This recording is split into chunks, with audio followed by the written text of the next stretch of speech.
आपकी इस हड़ताल को चलते हुए 15 दिन के आसपास हो गए हैं, क्या सरकार के ऊपर कोई प्रेशर बना है? प्रेशर तो पड़ ही रहा है। सरकार लगातार तोड़ने की कोशिश कर रही है, लगातार इस तरह की हरकतें कर रही है कि हड़ताल टूटे, दलाल यूनियनों को बीच में ला रही है ताकि हड़ताल कमज़ोर हो। तो प्रेशर है, इसी वजह से ये हरकतें हो रही हैं। हाँ। और जैसे कि अभी पता चला है कि कुछ डेलीगेशन गोवा और पंजाब गया, उसका कुछ फ़र्क पड़ा है अभी इस हड़ताल के ऊपर? इसका बहुत फ़र्क पड़ा है। क्या? जो यूनियन का जो सोशल मीडिया हैंडल्स है, हाँ। फेसबुक पेज है, आप उस पर जाके पंजाब के जो लोकल चैनल्स हैं उनका न्यूज़ भी देखिए। वहाँ हमारी टीमें भंडाफोड़ कर रही हैं, जा के कैंपेन चला रही है और लोग भी अच्छा रिस्पॉन्स दे रहे हैं।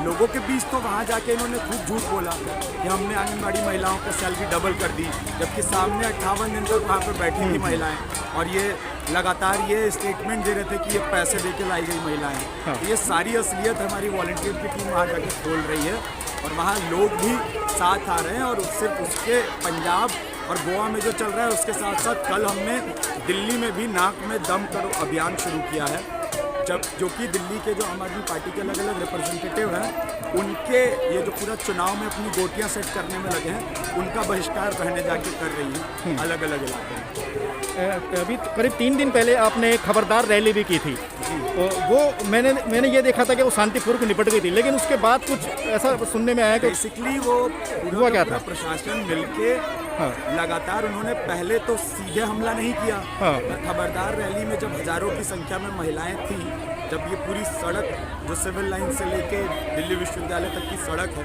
उस पर हजारों की संख्या में महिलाएं लाल रंग के साथ थी वहाँ पे, तो उस समय तो पुलिस कुछ नहीं कर पाई।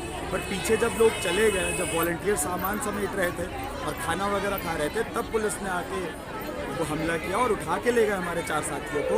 और सिर्फ उठा के ही नहीं ले गए, रात के 9-10 बजे तक SHO साहब थाने के बाहर हम बैठे थे और मानने से इनकार कर रहे थे कि उन्होंने किसी को उठाया है। हमारे पास फ़ोन की रिकॉर्डिंग है, 1 नहीं 2 नहीं, कई जो आंगनबाड़ी वर्कर्स हैं उनकी, जब उन्होंने SHO साहब को फ़ोन करके और पुलिस विभाग में अलग अलग लोगों को फ़ोन करके पूछा तो वो कह रहे हैं कि हमने किसी को नहीं उठाया, शिवानी झूठ बोल रही है। पर बाद में जब वहाँ पे 200-250 महिलाएं पहुँच गई और सिविल लाइन थाने के बाहर बैठी रही, तब रात में 11-12 बजे वो बोल रहे हैं कि हाँ हम छोड़ दें। ये पूरी की पूरी हरकत एक तो बहुत घटिया हरकत है और ये किडनैपिंग करने के अंदाज में ये जो संगठित तरीके से ये जो अपराध ये संगठित करती है पुलिस, उसी का ही एक नज़रिया देखने को मिला था उस दिन।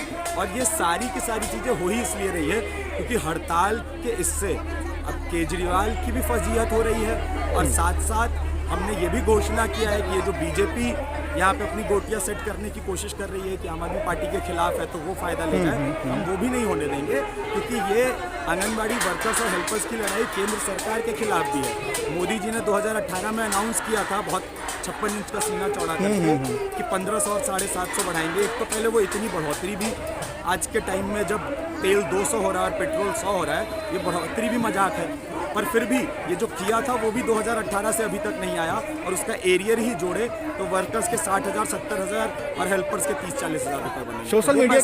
सोशल मीडिया के ऊपर कुछ वीडियो वायरल हो रही है, उसमें ये दिखाया जा रहा है कि हरियाणा के अंदर हेल्पर की 500 रुपये और कार्यकर्ता की 1,000 रुपये उन्होंने बढ़ा दी है खट्टर जी ने। ऐसा क्या है? इस तरह की हरकतें देखिए अभी ओवरऑल पूरे देश भर में ही अलग अलग तरह की ये चीज़ें कर रहे हैं। चुनाव का मौसम है, चुनाव के मौसम में इस तरह की चीज़ें होती हैं। और कल जो हमारे यूनियन को एक वार्ता के लिए बुलाया भी गया है, उसमें भी बेसिकली ये यही करना चाह रहे हैं कि उन्होंने एक तो डिपार्टमेंट के 5 लोग रहेंगे और एक जो दलाल यूनियन है सिटू उसके 5 लोग रहेंगे और यहाँ से 5 लोगों को बुलाया है। तो उनके तो वैसे ही 10 लोग उनके समर्थन में हो जाएंगे और वो बोलेंगे कि 500,000 रुपये बढ़ा देते हैं और बहुमत से वहाँ पे फैसला हो जाएगा और हड़ताल खत्म करने की कोशिश करना। क्या लगता है इस तरह की सारी चीज़ें बेकार हैं।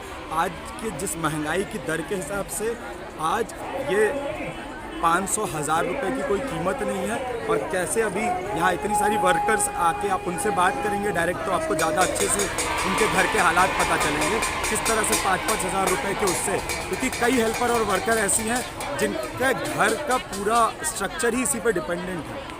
उनके घर में जो और लोग हैं वो या तो कमाते नहीं हैं या बीमार हैं। इस तरह की कई हमारी बहनें हैं जो यहाँ हड़ताल में शामिल हैं। ऐसी भी सूचनाएं आ रही हैं कि आपके बीच में कोई दूसरी ऐसी कोई यूनियन है जो आपकी इस हड़ताल को कमज़ोर करना चाहती है। क्या कहना चाहते हैं उनके मतलब बारे में? दरअसल यूनियन नहीं है, वो कुछ लोगों का 5-10 लोग हैं।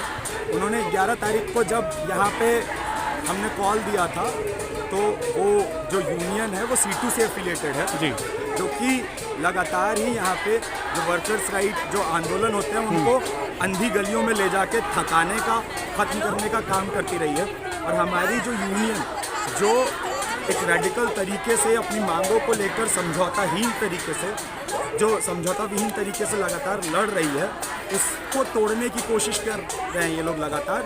इसी की कोशिश के तहत इन्होंने एक पैम्फलेट निकाला था, जो पैम्फलेट आप पढ़िएगा तो बहुत ही मतलब झूठ से भरा हुआ पैम्फलेट है इन्होंने जो निकाला था। और 11 तारीख को जब यहाँ पे हमारा खबरदार रैली का कॉल था तब उन्होंने एक पैरेलल कॉल दिया था दिल्ली सचिवालय पे, और उनकी रैली हुई भी नहीं। उन्होंने बोला कि पुलिस ने इजाज़त नहीं दी। पुलिस तो कभी इजाज़त नहीं देती है, पुलिस तो सिर्फ रोड तब बंद करवाती है जब नेता मंत्रियों का काफिला निकलता है। लोग जब निकलते हैं तब तो वो गैर कानूनी होता है। हमारा प्रोटेस्ट भी, ये जो यहाँ के डीसीपी हैं सागर सिंह कलसी, वो लगातार नोटिस भेज रहे हैं सारे जितने भी डिस्ट्रिक्ट्स हैं वहाँ पे कि ये गैर कानूनी प्रोटेस्ट हो रहा है, आप अपने इलाके से महिलाओं को आने के रोके। 31 तारीख से लगातार तोड़ने का 31 तारीख से आपकी लगातार हड़ताल चल रही है।